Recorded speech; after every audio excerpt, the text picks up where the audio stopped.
So what is going on, everybody? Fernando Silva here with another video, and I actually got my hands on the iPhone 13 Pro Max when it first released about 2 weeks ago now.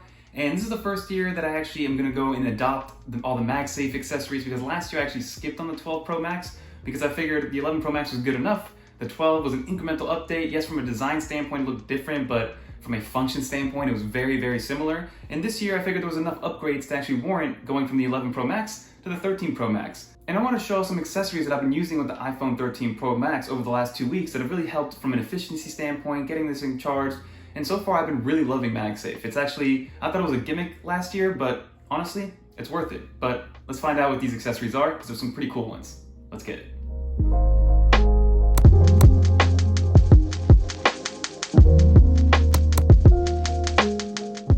Okay, so let's get started. So the first thing we're going to talk about is cases, because with the iPhone, especially the Pro Max, this is a hefty, a chunky brick. It's very, very dense. So if you drop this thing, which I haven't done yet and I'm not going to drop it at all, but if you do drop this thing, it's going to have a nice little impact because of how heavy it is. But for me, I'm a big fan of very thin cases. I've never been a fan of rocking it naked, but I've always never been a fan of very bulky, protective cases. So I rock very, very thin cases. And I have a couple of very thin ones, but then I also have one that I want to show off that is a little bit bulkier, but a lot more protection and has some extra features. So you guys probably know by now, if you've been watching the channel, I'm a big fan of Pitaka and all the cases that they come with, especially for the iPhone and the iPad Pro.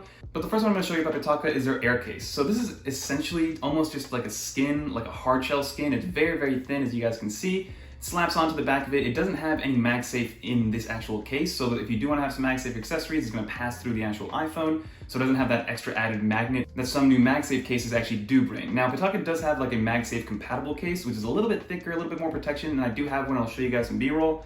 But again, I like to keep it as thin as possible, so I got two options for that. So we have the Pitaka Air Case line, and then we also have a company called Totally. So Totally actually makes some very, very thin cases. They're made out of plastic instead of the aramid fiber that the actual Pitaka ones are made out of. And again, they're very, very thin, very self-explanatory. Again, it's almost like a skin that you throw on there. It's not really gonna protect too much from big drops, especially like on concrete or something like that. But this is more so like if you don't want your keys rubbing up against it in your pocket and things like that. Again, it's like a glorified skin made out of plastic. And they do have some thicker ones as well, like the clear one that I'm showing you, the TPU one, which is a little bit thicker, a little bit more drop protection. But again, I like my cases as thin as possible.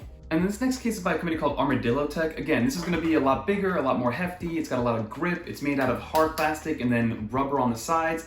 It's got that hex drop protection in the middle, and it's got a little kickstand on the back. So if you do want to consume some content and you like watching a lot of stuff on your phone, like keeping it propped up, it's got a little built-in stand. So this will protect you from some big drops, especially even though this thing is very, very heavy, this will be plenty to protect it from some drops. So if you guys want some extra and added protection, you're going to have to go with a thicker case. But for me personally, knock on wood, I think I dropped my iPhone 11 Pro once on concrete in the 2 years that I had it, and I did have a Pitaka case on it, and it survived, right? It did survive the drop, but again, if you're somebody that throws it around a lot and is like out in the field working a ton, I do recommend getting a thicker case to make sure you have that extra added protection. So now we have the cases out of the way. The first thing actually before the case, I always throw on a screen protector. And this year I went with one by Belk. So Belk made this amazing screen protector. The application process was so easy. It brings like one of those kind of cases that you put it in there so you can apply the actual screen protector very, very easily. And I got the tempered glass one. I always rock the tempered glass one. Like if I'm gonna do anything or put anything on this iPhone, it's a screen protector first instead of the case, because again, you interact with the screen, it's all touchscreen, the front of the device is all glass, so that is the most susceptible to cracking, and especially scratches now because the ceramic shield, even though it's better with drop protection in terms of cracking, that does make it a little bit more flexible, which means that it's more prone to deeper scratches. So make sure you get a screen protector, whether it's a very cheap one from Amazon or something a little bit more expensive like the Belk and the shatterproof glass and things like that, but get something to protect your iPhone screen, because again, #1 resale value is that iPhone screen. When you trade in your iPhone, one of the first questions Apple asks on the trade-in program is the screen in good condition, right? Does the screen still turn on? Does the screen still work? And then they ask about the actual body of the iPhone. So the screen, one of the most important things, throw a screen protector on there, and this one is by Belk. So now that we have the iPhone 13 Pro Max fully protected with that Belk screen protector, and then either the more rugged case or the thinner cases by Pitaka and Totally and things like that, the next thing that I actually picked up was a MagSafe Wallet. So this one is by Andar. I absolutely love Andar. I've been using the regular wallet for about a year now, and it's premium leather, very well built, super high quality. The smell when you first open it up is fantastic. And if you guys know anything about leather, over time it actually gets nicer and nicer because of the wear and tear. That natural wear and tear is again what makes leather so unique. So this is their MagSafe Wallet. It works just like the Apple Wallet. You slap it on the back of the iPhone, whether it's the 12s or the 13s, And I'll be honest, at first, when you first get it, I can only fit 2 cards in here. So I have to actually put a couple more cards in there overnight to really stretch it out.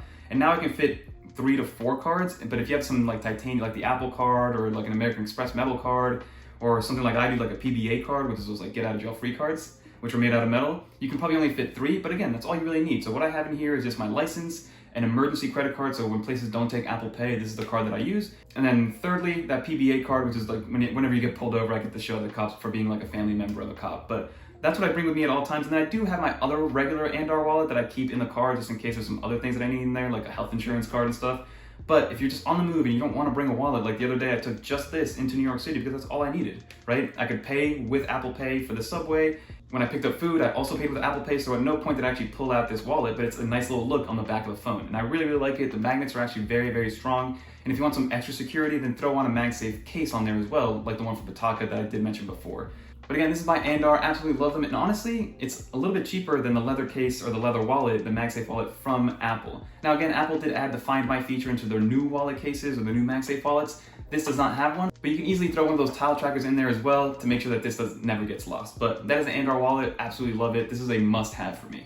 And then to keep on with the MagSafe accessories, I actually had to get a couple new chargers. And the reason I had to get a couple new chargers is because I've been using the Satechi 3-in-1, so it has an AirPods Pro charger, it has an Apple Watch charger, and then just a regular wireless Qi charger on there. But the iPhone 13 Pro Max, the camera bump, I guess, is so big and runs so low that it actually lifts the phone off of that Satechi charger, enough so that sometimes it doesn't charge overnight. So I did have to pick up a couple new MagSafe chargers. I stuck with Satechi. The first one is their new 2-in-1, so I'm actually putting that on my desk right here. Again, it's just a MagSafe charger. It charges your iPhone at 7.5 watts. And then underneath that, you have another little spot there to charge your headphones, whether they are AirPods Pro, which that's what I use, or regular AirPods, or any other wireless charging Bluetooth headphones that you can kind of just put on and put underneath there, and that also charges at 7.5 watts. But then on top of that, I did want to get just a regular MagSafe charger, which I got from Satechi as well. Just plugs onto the back of the iPhone, just like any other MagSafe charger. And again, I really liked it because Satechi, it's still very quality. It fits that aluminum and Apple aesthetic, and honestly, it's a little bit cheaper than the standalone MagSafe charger that Apple sells. And then also having that 2-in-1 is awesome. I do wish that somehow they incorporated a Apple Watch charger into this 2-in-1, but again, I charge my Apple Watch on my nightstand, and that's no big deal. I don't really charge my Apple Watch on my desk. But those are the MagSafe chargers that I'm personally using, and I absolutely love them. But then another solution that I actually have from a charging standpoint, it's not a MagSafe charger, but it's a 6-in-1 wireless charger. It's by Cider Labs, and I've had that for, I want to say 6 months now at this point. And in my opinion, aside from like software integration, it is the closest that we've seen to AirPower, or the closest that I've personally used to AirPower since Apple, got rid of the idea of AirPower. It's got one big pad that you can kind of throw up to 3 devices, no matter what they are, anywhere. And it does take about 2 seconds for the phone or for the charger to pick up whatever device you want to charge. But again, you can put 3 different devices. So I charge Android, Apple phones, my AirPods are on there. And then it also has the Apple Watch attachment. So that's on my nightstand now. And then on the back of it, you also have a USB-C out that gives you 18 watts of power. And then another USB-A out, which gives you, I believe, 12 watts of power. I'm not 100% sure on that USB-A out, but again, you can charge up to 6 devices at once, 3 wirelessly, your Apple Watch, and then 2 with hard wires, which is amazing to have all that versatility in such a nice, compact, and honestly, a portable wireless charger. This is what I actually take with me whenever I'm going to a hotel or something like that. And then the next category is going to be audio. So for audio, especially on the go, obviously I got my AirPods Pro. I've been rocking them since day 1, since they came out. I'm curious, honestly, to see what Apple does with like a new iteration of the AirPods Pro. So with the AirPods Pro, I actually have them in another Andar case that matches that Andar MagSafe wallet beautifully. It's made out of leather. And what I really like about this AirPods Pro case is that it's attached to the bottom. So both sections are attached. Normally when you get an AirPods Pro case, you have the top portion that you put on the actual cap, and then the bottom portion which sticks onto the bottom of the AirPods Pro. So sometimes they could pop off, but this one, it's a nice little implementation of having kind of like an elastic strap on the back of it. So it does move up a little bit when you open it, but enough to kind of show the AirPods. So you can grab them and then put them in your ear, and then you close it, and it's a nice black all leather finish. So those are what I use for, on the move audio. And then another accessory that I use with the iPhone 13 Pro Max a lot is my HomePod Mini. I love playing music on the HomePod Mini, listening to podcasts on the HomePod Mini. So I do highly recommend getting one of those, especially if you want to stay inside that Apple ecosystem and have that easy navigation, easy connectivity that honestly the HomePod Mini and the whole Apple ecosystem brings us. But that is what I use for audio. It's just AirPods Pro and then HomePod Mini, honestly. And if not, the speakers are honestly pretty awesome on the iPhone 13 Pro Max. And then lastly, I like to wear these glasses by Umizaru. I mean, these are just blue light glasses that I've been rocking for a few months now. I absolutely love them, how they look, how they feel, how light they are. Obviously, this isn't just an iPhone 13 Pro Max accessory, but this is a product that can be used with anything that has a screen, right? It's supposed to kind of help with the blue light, help kind of reduce the glare. It's also there to reduce like eye strain and headaches and things like that. I don't really know if it's actually working, or if it's a placebo effect or anything, but I like the way they look. I like the way I feel on them. And yeah, it does obviously change the color of what I'm seeing into more of a reddish hue. But again, science says that is better for you in terms of the blue light, getting rid of all that, because that does keep you awake. But overall, I do like these glasses a lot, and if I were to recommend some blue light glasses, it would be this one because of the price, the style, and just how sturdy they are. But that's pretty much going to do it for this video, everybody. Hopefully you enjoyed. Again, I'm just kind of tipping my toe into the MagSafe accessory game because I skipped all of last year. I didn't have the 12 Pro Max. I didn't have any MagSafe capable devices. So this is the first year that I'm actually taking advantage of it, and it's kind of nice. It's like a brand new little ecosystem that I wasn't a part of last year that now I can actually take advantage of. But again, I'm gonna link all the products in the description below if you guys do want to check them out and pick anything up. It does help the channel if you guys use those links.